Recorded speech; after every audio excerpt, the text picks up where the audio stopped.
오늘 우리 공동체에 주시는 하나님의 말씀은 사도행전 4장 1절부터 3절, 그리고 12절부터 22절입니다. 거룩하신 하나님의 말씀입니다. 사도들이 백성에게 말할 때에 제사장들과 성전 맡은 자와 사두개인들이 이르러 예수 안에 죽은 자의 부활이 있다고 백성을 가르치고 전함을 싫어하여 그들을 잡음에 날이 이미 저물었으므로 이튿날까지 가두었으나 다른 이로서는 구원을 받을 수 없나니 천하 사람 중에 구원을 받을 만한 다른 이름을 우리에게 주신 일이 없음이라 하였더라. 그들이 베드로와 요한이 담대하게 말함을 보고 그들을 본래 학문 없는 범인으로 알았다가 이상히 여기며 또 전에 예수와 함께 있던 줄도 알고 또 병 나은 사람이 그들과 함께 서 있는 것을 보고 비난할 말이 없는지라 명하여 공회에서 나가라 하고 서로 의논하여 이르되 이 사람들을 어떻게 할까 그들로 말미암아 유명한 표적 나타난 것이 예루살렘에 사는 모든 사람에게 알려졌으니 우리도 부인할 수 없는지라 이것이 민간에 더 퍼지지 못하게 그들을 위협하여 이후에는 이 이름으로 아무에게도 말하지 말게 하자 하고 그들을 불러 경고하여 도무지 예수의 이름으로 말하지도 말고 가르치지도 말라 하니 베드로와 요한이 대답하여 이르되 하나님 앞에서 너희의 말을 듣는 것이 하나님의 말씀을 듣는 것보다 옳은가 판단하라.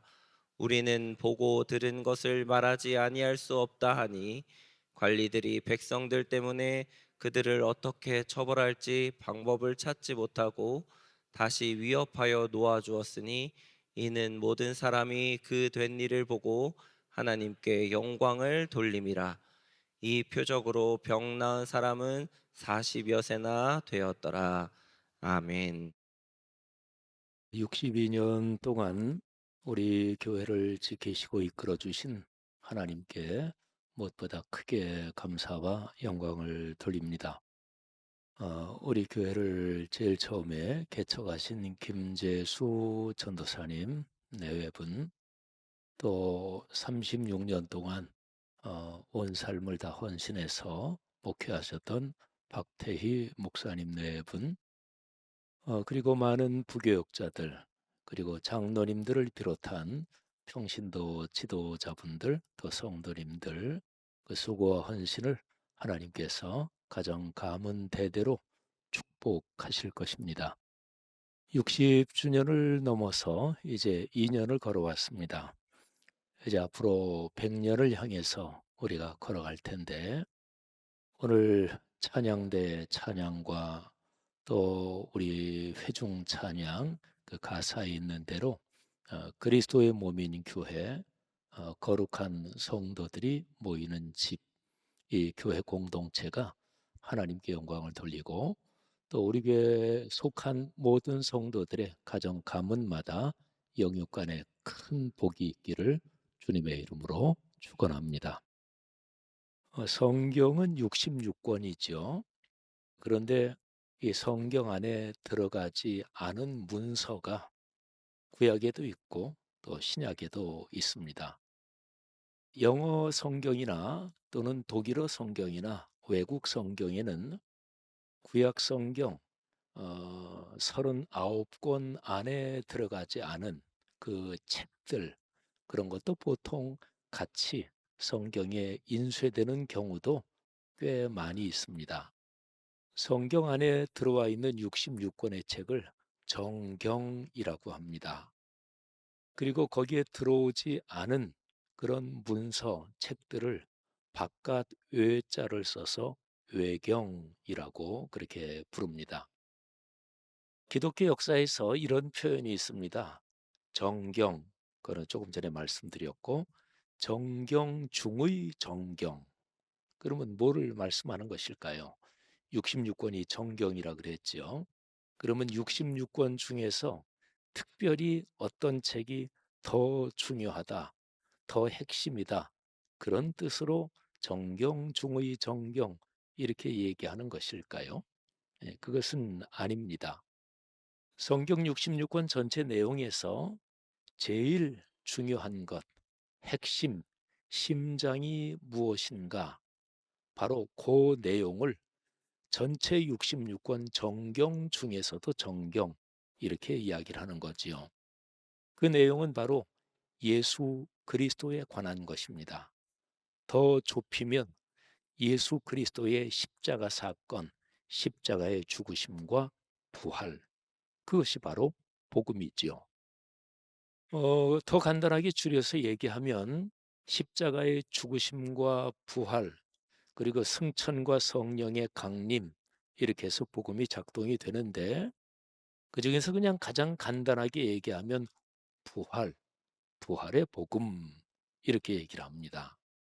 바로 이거를 가리켜서 정경중의 정경이다. 독일어 표현을 하면 카논 임 카논이라고 얘기를 합니다. 다른 식으로 표현하면 하나님의 거룩한 말씀 66권, 그 중에서도 66권이 하나님의 말씀인데 그 말씀 중에서도 진짜로 심장이 되는 말씀, 말씀 중의 말씀이다. 이런 표현이죠.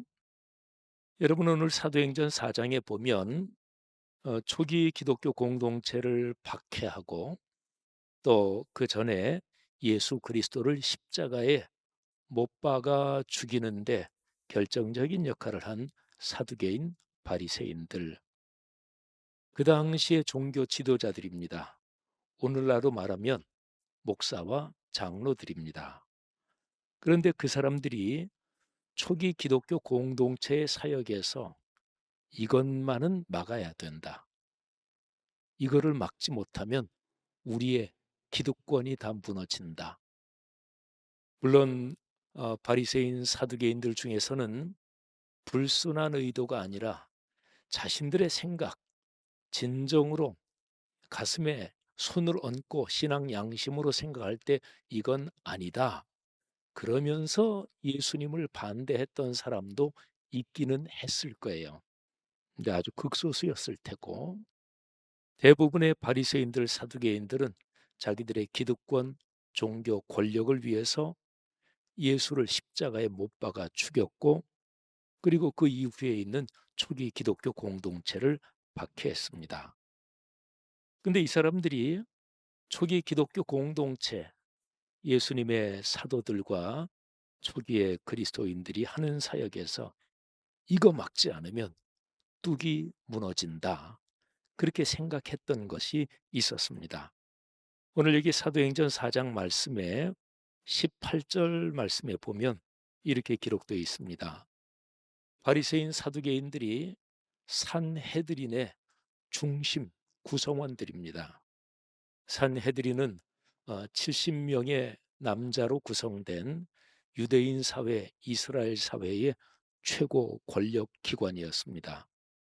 로마가 통치하고 있던 시절이니까 사형시킬 권한, 또 세금에 관한 권한, 이런 가장 중요한 것 한 두세 가지 빼고는 사실은 이스라엘 사회 전체에 대해서 강한 전권을 가진 그런 기관이었습니다.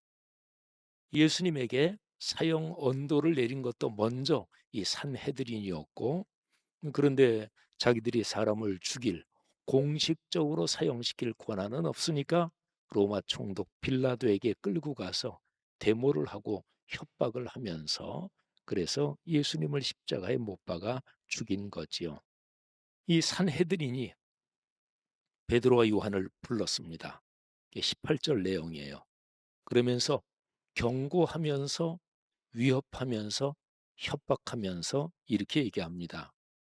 도무지 예수의 이름으로 말하지도 말고 가르치지도 말라. 여러분, 이들이 베드로와 요한, 그거는 초기 기독교 공동체에 대한 협박인데 이들이 말한 내용을 조금 한번 생각해 보세요.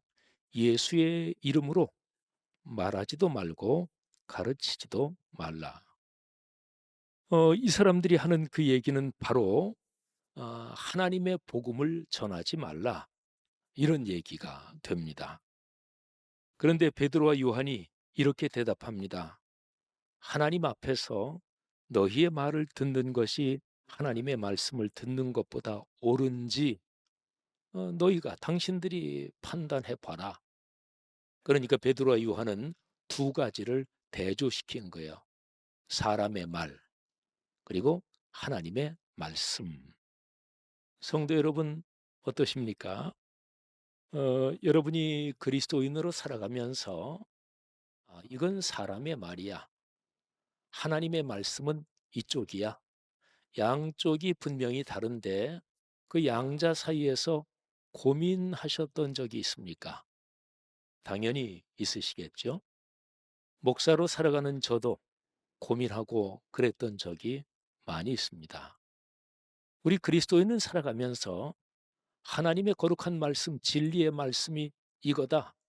그런데 아, 사람의 말, 특별히 사람의 말에서 고민하게 만드는 거는 나와 가까운 사람, 내게 영향력이 있는 사람, 그리고 내 편이라고 생각하는 나랑 친한 사람, 이런 말이 들려올 때 그때 이 말이 하나님 말씀하고 이게 다르고 배치되고 상충되면 이때 이제 고민이 되지요.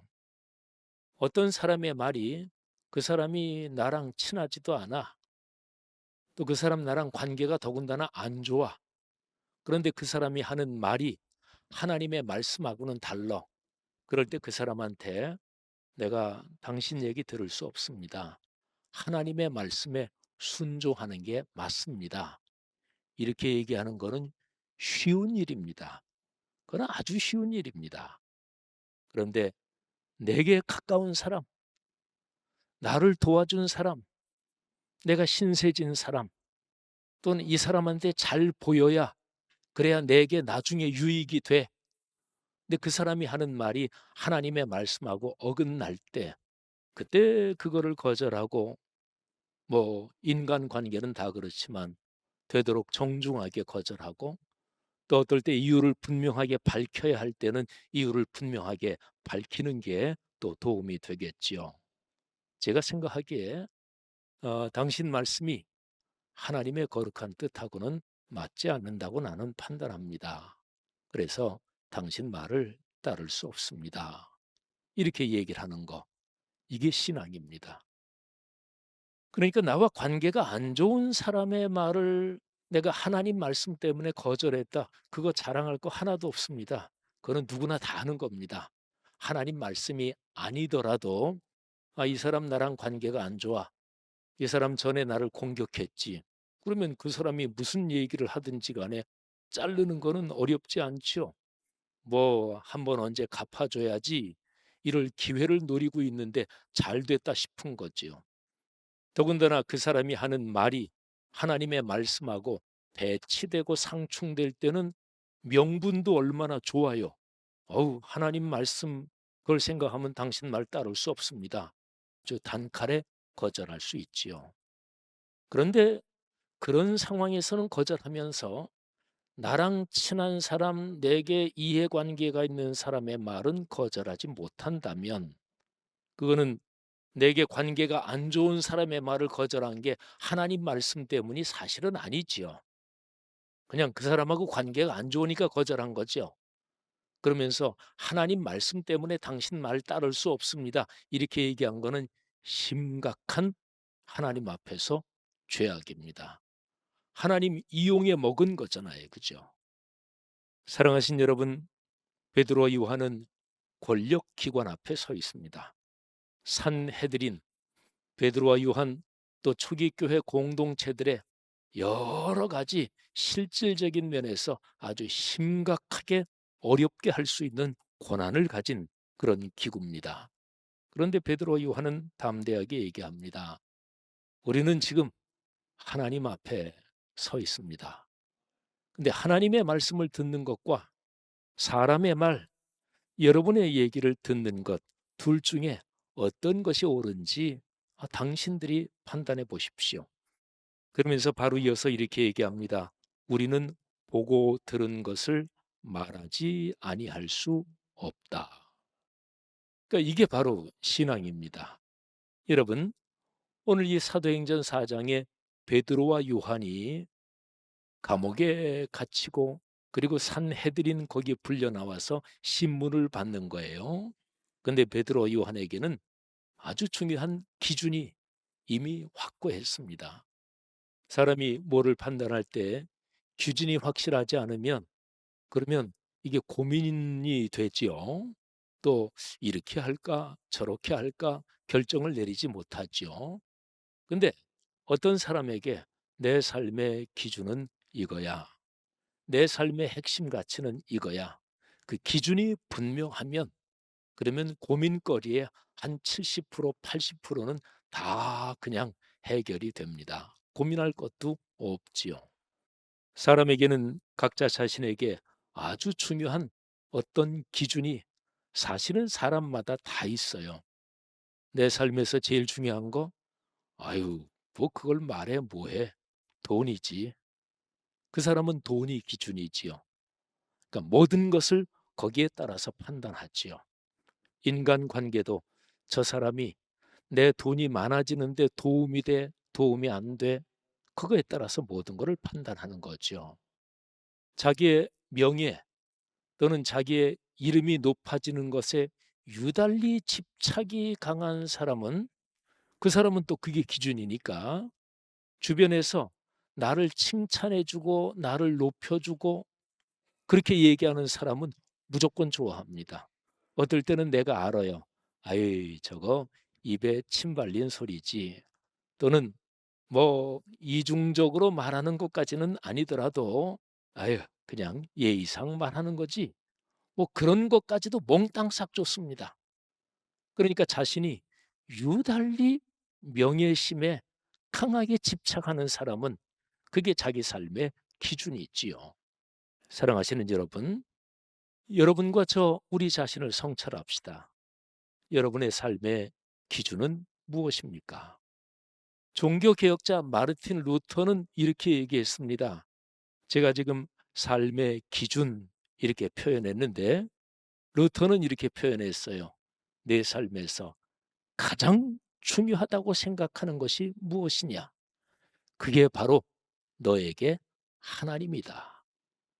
그런 거죠. 내 삶의 제일 중요한 가치, 그 기준, 그게 사실은 나에게 신이고 나에게 하나님이지요. 자, 그러면 예수 그리스도를 믿는 사람은 마땅히 어떤 것이 삶의 기준이어야 할까요? 오늘 여기에 산헤드린 공회 앞에 선 베드로와 요한의 모습을 보면 이들에게는 아주 명백했습니다. 예수 그리스도의 부활, 그리고 예수 그리스도의 이름을 전하는 것, 이 부활의 복음을 가르치고 전하는 것, 사도행전 2장부터 쭉 6장까지 보면 이게 계속해서 이 주제가 반복됩니다. 사두개인과 바리새인들, 종교 권력자들이 어떻게든 막으려고 했던 게 부활의 복음을 전하고 가르치는 것. 그러니까 부활의 복음이 정경 중의 정경, 말씀 중의 말씀이라고 제가 얘기했죠. 그러니까 그 표현을 빌리면 말씀을 전하고 가르치는 것. 어떻게 하든 수단 방법을 가리지 말고 이것만은 막아야 한다. 그런데 바리새인과 사두개인들의 그 판단이 아주 정확한 거죠. 진짜로 중요한 부분을 정확하게 파악하고 있었던 것입니다. 그럴 수밖에 없어요. 악한 영, 사탄이 뒤에서 같이 작동하고 있는 거니까 악한 영, 사탄 귀신이 오죽 잘 알겠어요. 그러니까 교회 공동체가 하나님 나라의 일을 감당하면서 헌신하는데 어디를 공격해야 된다. 급소를 당연합니다. 악한 영은 너무너무 잘 알고 있습니다. 그러니까 말씀을 가르치고 전하는 것, 요 사역이 급소고 제일 중요한 것입니다.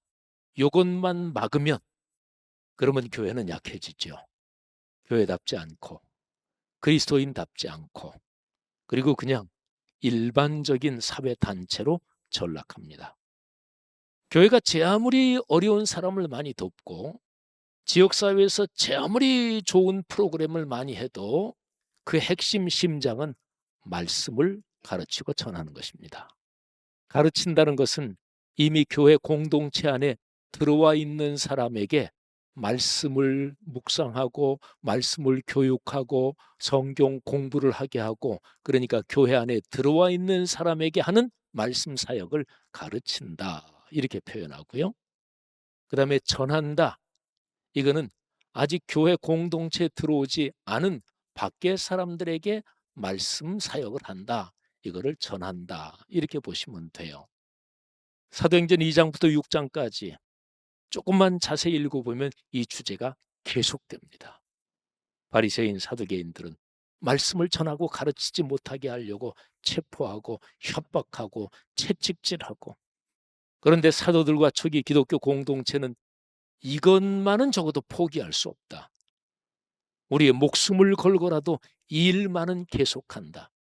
사랑하신 여러분, 이것이 바로 초기 기독교 공동체 그리고 예수 그리스도의 제자들의 기준이었습니다. 자, 그런데 중요한 것이 있습니다. 사람마다 기준은 다 가지고 있어요. 그런데 한번 생각해 보세요. 기준대로 다 사십니까? 안 그렇잖아요. 기준대로 사는 게 쉬워요? 만만해요? 결코 안 그렇잖아요. 내가 이게 옳다, 이렇게 생각해도 살다 보면 자기가 옳다고 생각하는 대로 다 말하지 못합니다. 다 행동하지 못합니다. 어떨 때는 인간관계 때문에 꺾기도 하고, 어떨 때는 이런저런 상황 때문에 옆으로 돌아가야 할 때도 있습니다. 어떨 때는 내가 먼저 알아서 기고, 내가 먼저 알아서 타협하고, 내가 먼저 기준을 옆으로 잠깐 제쳐두고 내가 먼저 입장을 적절하게 정리할 때도 사실은 많이 있지요. 그런데 여기에 베드로와 요한, 초기 기독교 공동체는 그들이 가진 기준이 삶에서 작동했습니다. 그러니까 제 오늘 설교 제목이 기준 그리고 삶, 이것인데, 기준 좋은 거 가지고 있으면 뭐 합니까? 그대로 삶에서 실천하지 않을 거면. 보통 우리 사회에서 지식인의 허위의식, 이런 얘기도 종종 쓰지요. 대학 교수를 비롯해서 또는 여러 전문가 집단들, 이런 사람들이 지식이 얼마나 많아요. 그런데 지식을 가지고 있긴 해도 그대로 살지는 않는 그런 지식인들이 얼마나 많습니까? 뭐 지식인뿐이겠어요? 공직자도 그렇고 종교 지도자도 그렇고 또 모든 사람이 다 이런저런 상황 때문에 알기는 아는데 이게 삶의 기준이야. 그런데 그렇게 살지 못하고 어떨 때 많이 망가지면 뻔히 알면서 살지 않습니다. 내가 기준으로 얘기하는 거는 말뿐입니다. 자, 그런데 여기 초기 기독교 공동체는 그 기준이 삶에서 작동했습니다. 산헤드린에서 이 베드로와 요한을 협박하고 위협하면서 결국은 풀어줄 수밖에 없었는데, 21절 말씀에 이렇게 기록되어 있습니다. 관리들이, 바리새인 사두개인들, 산헤드린 그 멤버들을 얘기하죠. 관리들이 백성들 때문에 그들을 어떻게 처벌할지 방법을 찾지 못하고 다시 위협하여 놓아주었으니 이는 모든 사람이 그 된 일을 보고 하나님께 영광을 돌림이라. 아멘. 여러분, 이 권력을 가진 사람들이 베드로와 요한을, 초기 공동체를 어떻게 할 수 없었던 이유가 두 가지가 있었습니다. 첫 번째는 삶에서 열매, 표적, 삶의 모습이 있었기 때문에 그렇습니다. 제일 영향력이 강한 사람은 삶에서 실질적으로 뭐가 보이는 사람입니다. 백문이 불여일견이라 그러잖아요. 그 사람이 말이 아니고 그 사람 보니까 그러네. 뭐 요즘 주식이 올라갔다 내려갔다 뭐 난리 법석이던데. 근데 어떤 사람이 하는 얘기, 아유 주식 뭐 어떻고, 아유 그 정도는 나도 알아. 근데 그 사람이 진짜 주식으로 큰 돈을 벌었어. 그러면 실제로 결과가 있잖아요. 그런 사람이 얘기하는 거는 귀가 솔깃하는 거예요. 삶의 현장으로 뭔가 열매가 있다. 그러면 그거는 강한 영향력을 갖는 것입니다. 사랑하는 성도 여러분들이요. 여러분이 가진 삶의 기준이 여러분이 걸어가는 삶의 여정에서 특별히 평범한 매일의 일상에서 열매로 나타나기를 주님의 이름으로 축복합니다. 그다음에 또 하나가 있어요. 그들은 하나님께 영광을 돌렸습니다. 자, 하나님께 영광을 돌림이라. 그래서 어찌할 수가 없었다. 오늘 여기 성경에 보면 그 당시 예루살렘에 사는 많은 사람들이 초기 기독교 공동체 사도들을 지지한 분위기가 있었던 것 같아요. 그래서 그것 때문에 어찌할 수 없었다. 근데 사실은 그거는 큰 거 아닙니다. 여기에 권력자들이 어찌할 수 없었던 결정적인 이유는 베드로, 요한 그리고 초기 기독교 공동체가 어떤 표적이 나타났을 때, 대단한 일이 일어났을 때 이거는 우리가 한 게 아닙니다. 하나님께서 하셨습니다. 예수 그리스도의 이름으로 이 일이 됐습니다. 이렇게 얘기했고 이것이 강력한 힘이 됐습니다.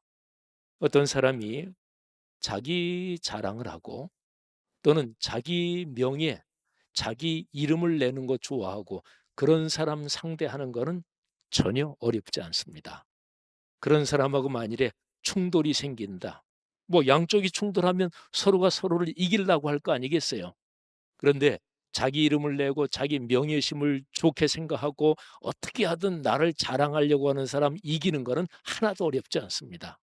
근데 진짜 어려운 게 겸손한 사람, 하나님께 영광을 돌리는 사람, 이런 사람은 그 사람을 이기기가 어려워요. 아니, 어려운 게 아닙니다. 이길 수가 없습니다. 모든 거 다 내려놓은 사람인데 그 사람을 어떻게 이겨요? 모든 걸 다 내려놓고 하나님이 다 하셨다. 하나님께 영광을 돌리는 사람인데 그 사람을 어떻게 이겨요? 그 사람을 이긴다는 거는 하나님을 이겨야 한다. 그거하고 똑같은 거예요. 하나님이 이길 수 있어요? 그럴 수 없잖아요. 사랑하는 성도 여러분들이요. 여러분이나 저나 걸어가는 인생 여정에서 하나님께 영광을 돌리며 살아가시기를 주님의 이름으로 축복합니다. 많이 들어왔던 얘기, 너무나 많이 들었던 우리 신앙생활 초기부터 다 들었던 얘기 아닙니까? 그렇죠. 기초가 중요하죠. 처음 사랑을 잊어버리는 게 문제지요. 성도 여러분, 여러분의 삶에서 하나님이 영광을 받으시는 일이 넉넉하기를 주님의 이름으로 축원합니다. 우리 삶의 기준이 성경 말씀에서 이야기하는 그 부활의 복음, 하나님의 거룩한 말씀이 늘 기준이 되고, 그 때문에 날마다 저 짧은 시간이든 긴 시간이든 자기의 삶의 상황에 맞게 말씀을 묵상하며 걸어가고, 공예배의 자리를 소중히 여기면서 예배의 자리를 정성을 다해 지키고, 찬양할 때 온 마음을 다해 찬양하고, 대표 기도할 때나 여러 기도할 때 진실한 마음으로 기도하고, 말씀을 들을 때 겸허하게 들으면서 그 말씀을 통해 하나님이 주시는 영육간의 축복을 받으시기를 주님의 이름으로 축원합니다.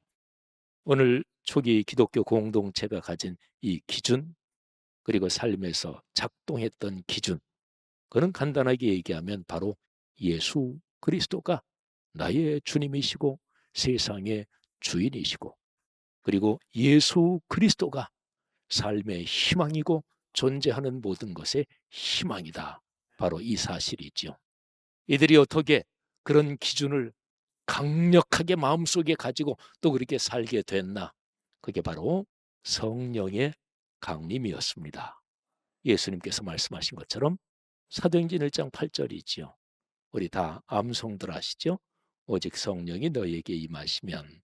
우리 한번 같이 암송해 보겠습니다. 시작.